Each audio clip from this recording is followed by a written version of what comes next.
Nation, good to be with you today. Um, Having coached for quite a while now, I get asked a lot, what would you do if you're going to start all over from scratch? And I always think that's kind of a fun thing.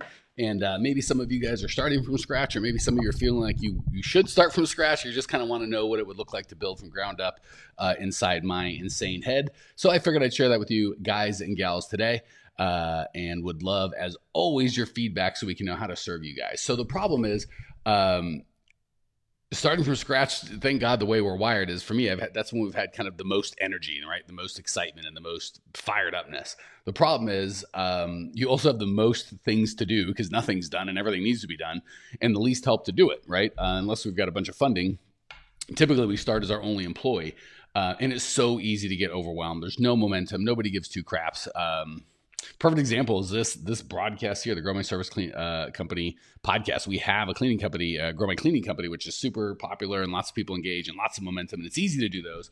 This could be a little trickier because it's sometimes I feel like I'm screaming out into the air. So feel free to throw us a subscription, rating, review, give us some feedback, let us know that you're getting value out of the show so we can keep doing it. But as we're starting, and again, it came up because I'm kind of restarting with this thing, and I wanted to let you guys kind of enjoy the journey as we go. So the problem is we've got the most to do, the least assets and resources to do it, and absolutely no momentum. Because of that, you can waste years of your opportunity and just wander in the desert without a plan, right? There's a reason they say so many, I don't know what the statistics are, but like half fail in the first year and another half after that. And of the ones that succeed, they don't make money for the first. It's just a lot of scary statistics. I want to kind of scare you guys, or not scare you guys. I want to keep you guys from kind of walking in those steps that don't work. So here are the kind of 7 steps I would take if I was starting from scratch today. And the good news is, or not the good news is, the reality is a lot of them are not what I would have done, what I've done when I started, because I started several, lots and lots of businesses, some of which really, really successful, some of which not successful. So I know what both of that looks and feels like. I don't want to get you down the successful path. What you're going to notice is what a lot of folks want to do right off the bat is not going to sound like what we do. So again, if you don't have experience, this would be a good opportunity, even if it feels weird, and go, that doesn't sound like how I would start. Yeah, it didn't sound like how I would start either when I started until I kind of did it wrong, did it right, and discovered the hard way what works and what doesn't. So feel free, even if this feels a little wonky, to try it on and get the results. So step 1, believe it or not, I would get crystal clear on my why.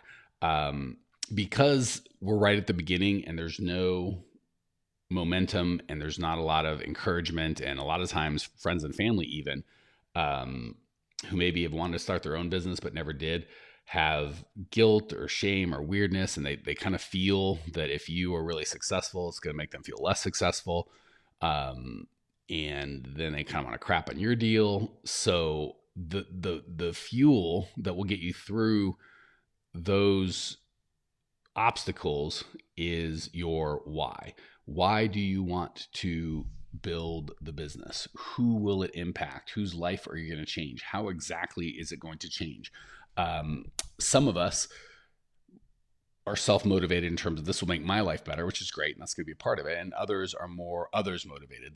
I will be able to serve my family. I will be able to change my customers' lives, my employees' lives. So that why really is the rocket fuel that's going to get you from kind of wandering in the desert and having fear and giving up when everyone else tells you it could be hard or it's not going to work, to, yeah, well, I still got to get this done. So the why is really going to be the thing that when you want to give up, which is the one thing you can't do when you're starting, it'll keep you through that. So step 1, believe it or not, get crystal clear on your why. Write it down. Write 20 or 30 reasons why this is important to you and this is going to change your life. And no matter what the cost, as long as you're acting legally and ethically and morally, you'll do anything it takes, and why that's a big deal. So that's step 1, and it's step 1 for a reason.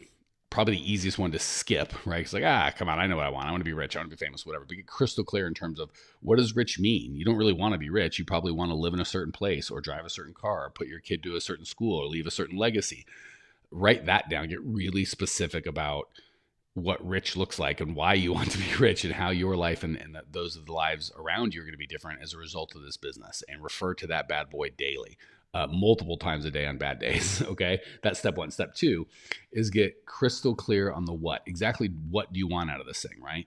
Is it time? Is it money? Is it freedom? Is it power? Is it certainty, control, accomplishment, the ability to serve at a higher level? There's all sorts of what's that you want that you got to get crystal clear on. If you what you really want is to serve more people, but you kind of not fall prey, but you go down the track and make a bunch of money, you're going to be unfulfilled. If you really just want to make a bunch of money and you lie to yourself and others saying you want to serve, that's going to be tricky too. So you really want to get crystal clear on why this is important. What exactly do you want? Because if we don't have a clear target in terms of I want to work 40 hours a week or maybe 60 hours a week for the first 6 months and then 50 for the next 6 months and then 40 for year 2, and then eventually I want to be able to work 10 hours a week and only work on projects, right? Whatever that looks like for you. And money, a lot of us are like, I want $1 million business, I want a $10 million business, whatever that looks like for us. But what we really want is we want to feel like we think we'll feel when we have that business. Let's just get clear on that, right? So a lot of times like, oh, $1 million business would be a big business or a real business, or a $10 million business, right? And the funny thing is when I use both those figures, the people that haven't had $1 million, oh, if I just had $1 million business, then my life would be perfect. Well, I coach a lot of people that had $1 million business, their life ain't perfect. But they think once they hit a $10 million business, then their life will be. And then, of course, those guys think 100 and blah, blah, blah, blah. So we want to be crystal clear on exactly what we want this to look like in terms of time and money. So number 1 is get crystal clear on the why. 2, crystal clear on what you want.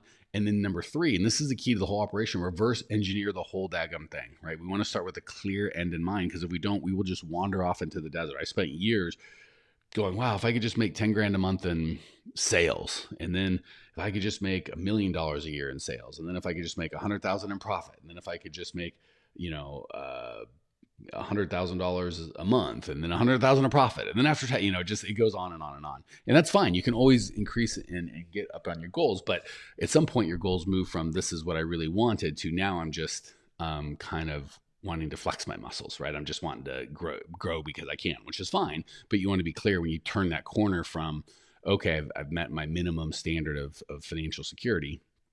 Now I can build the life that I want, or the impact that I want. The thing is, we want to make sure we reverse engineer. So we start with the end in mind. So dream life, what does that look like for you? What not just the quantity of hours that you want to work, is it 10 hours a week, 50 hours a week, 100 hours a week, but the quality, right? What do you want to do during those times, right? I currently this business, I probably work 40 or 50 hours a week, but I love doing what I do, so it's fine. However, there's some jobs that made me work 15 hours a week, 1-5, I would be miserable, right? So the quality of work that you do is equally important, right? So net profit you need to live the life that you want. And remember, we want profit, and don't forget about taxes. So we might go, well, I want to drive this car that'll cost this much, and live this house, and give this much to charity, and give this much to my family, and have my kid go to the school, and retire on this much, and then come up with a number, right? That number might only be 10, 20, 30 grand, whatever per month in profit. Don't forget about taxes. And then we're going to reverse engineer the gross sales we need from that. So let's say we feel like, for a lot of service companies, 20% net profit's a good profit. So we figure like, all right, if we need $200,000 a year to live the dream life that we want, well, if we're working on 20% net profit, that's $1 million a year business that we need to build. Once we've got the life that we want, the money that's going to require, then we do the net profit money it's going to require. We figure out the gross sales money that's going to require. And then we just reverse engineer and go, okay, well, if I'm going to do $1 million, how many customers do I need? That's one of the beautiful things about one of the things that we coach quite a bit for service companies, is to get recurring customers versus one time. Even if you're HVAC or things that don't seem, so landscaping, cleaners, stuff like that, it seems, pool guys, it seems obvious and easy to get a recurring business, but you get an HVAC guy, or an electrician, that can seem like, how do I get recurring business? I promise there's ways to do that. So that different topic. So if I was starting my company from scratch, I would absolutely focus on recurring customers. I'll tell you that much, but we'll save that deep dive for another podcast.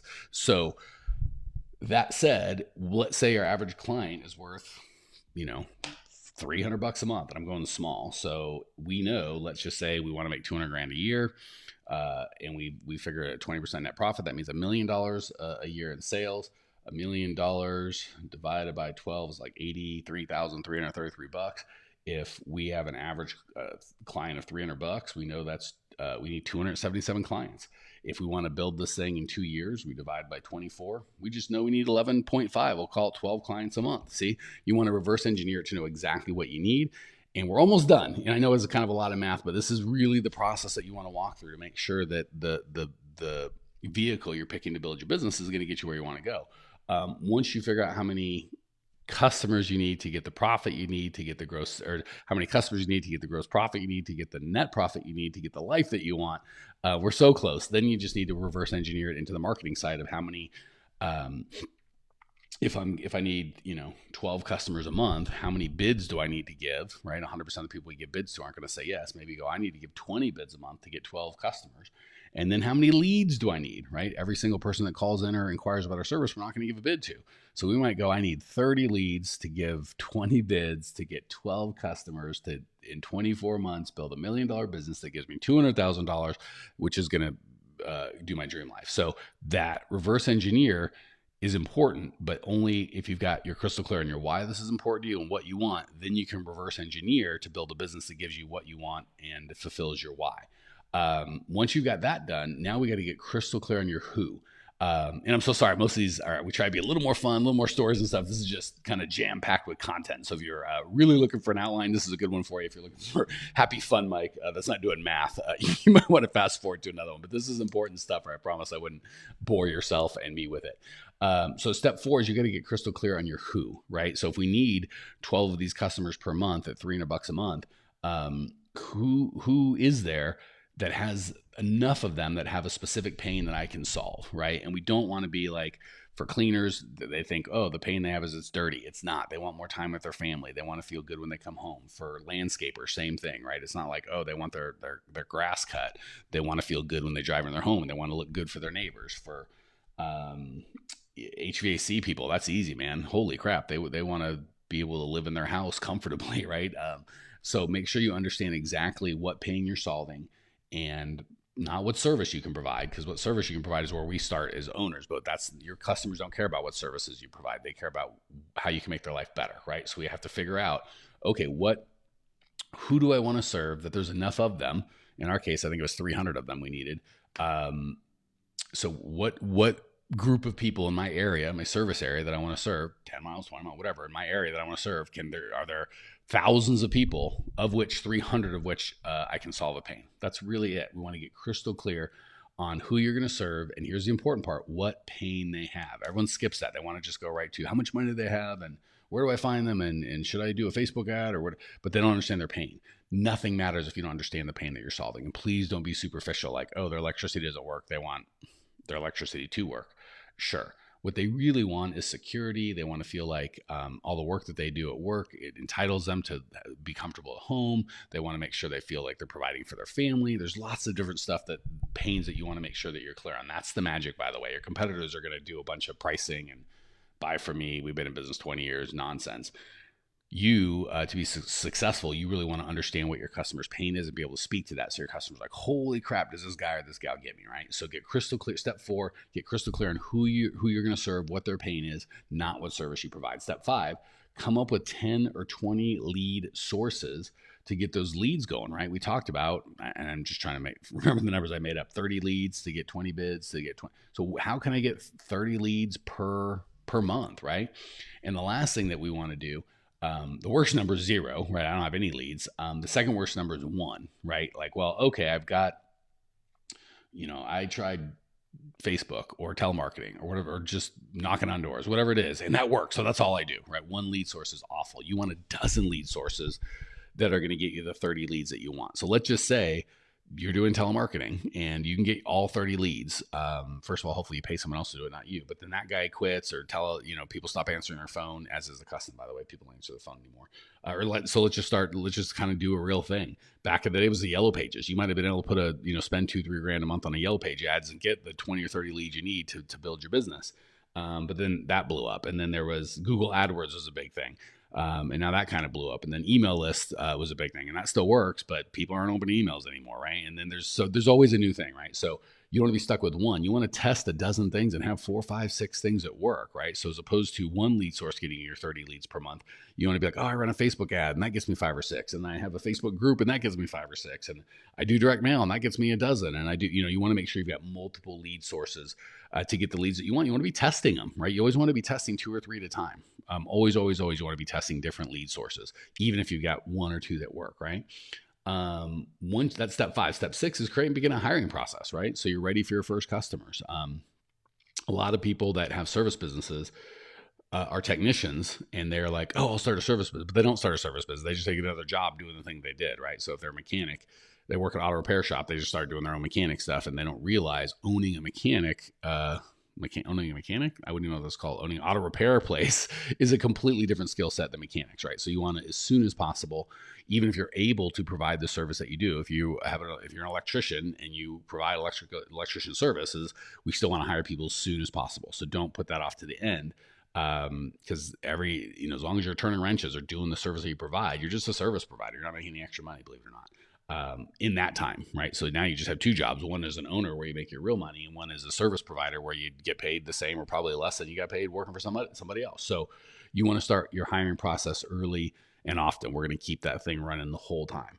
And then step 7, the last piece, is just collect data, revise, and repeat steps 5 through 7, right? So we're going to continually keep getting lead sources. So most people just start with step 5. I'm just going to come up with lead sources, whether that's me asking my friends or telemarketing or putting out a flyer, whatever I do. They start with step 5, but they skip why they're going to do what they do, and they give up when something gets hard. What exactly that they want, and then they wake up 2 or 3 years down the road, not where they want to be, and frustrated and burnt out.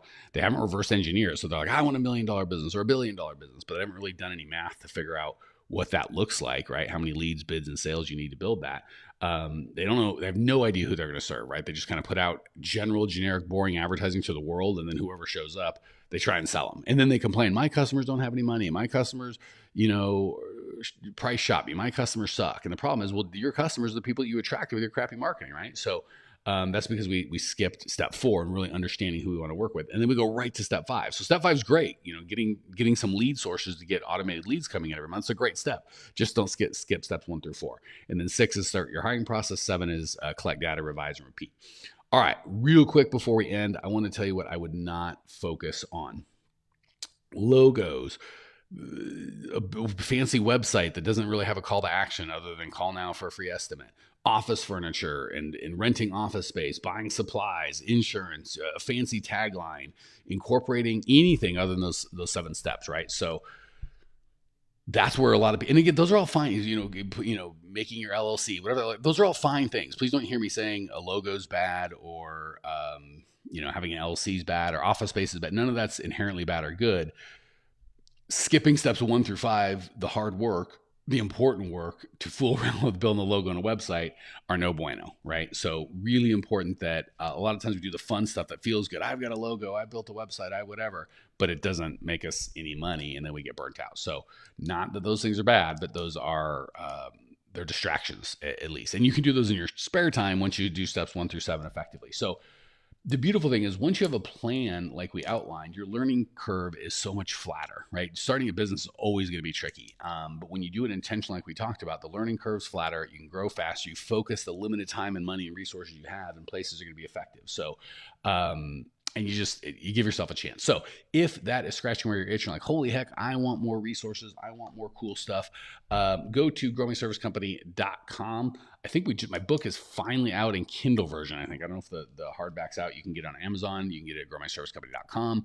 You can sign up for all our free stuff we've got coming up. You can get all the podcasts we do. We've got a Facebook group. You can join other owners of service company. Go to growmyservicecompany.com to get everything you need. If you dig the show, you're getting value, refer a friend, subscribe, rate, and review. Let us know that you love it so we can keep putting time and money into it. That's it, Service Nation. Appreciate the heck out of you and look forward to serving you again soon.